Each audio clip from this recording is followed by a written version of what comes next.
এই যে ময়নার আম্মু কি করো তুমি? খেতা সেলাই করি। কি খাতা সেলাই করো? সবসময় দেখি মানুষের খাতা লয়ে পড়ে থাকো, নিজের খাতাতে একটা সেলাই করো না। কে নিজের মানুষের খাতা সেলাই করে তোমার লাভ কি? মানুষের খেতা সেলাই করে টিয়া দেয়, তুমি কি একটা দেও নেই?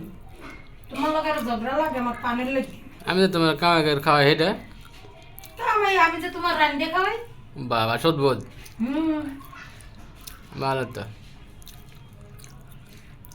না না, এতদিন হয়ে গেল, তুমি তো একটা সুন্দর করে নকশি করে খাতা সেলাই করে মানুষের দাও, তো আমার তো একটা বানায় দাও না। তোমার বানাই দেওয়া লাগবে কি? কম্বল আছে, এবার বানাইছি না, ওদের আরো দুটো বানাইছি। আর কম্বল তো কিনে আনছি, এত তোমার হাতের না। কি আমার ওই খেত আমার হাতের না? তুমি একটু সুন্দর করে নকশি করে বানাই দিও। তুমি টিয়া দেবা? দেবনি অল্প, আর বাকি তো পরে হালকাতা করো, দেবনি। না, বাকির নাম ফাঁকি।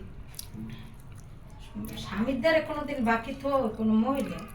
আরে দিমনি তো কিসে হুম। বাকি তো, পরে পরে একবার 8-10টা বানা দিয়ে পরে টাকা টুকু বেশি করে একবার তুমি। হুম।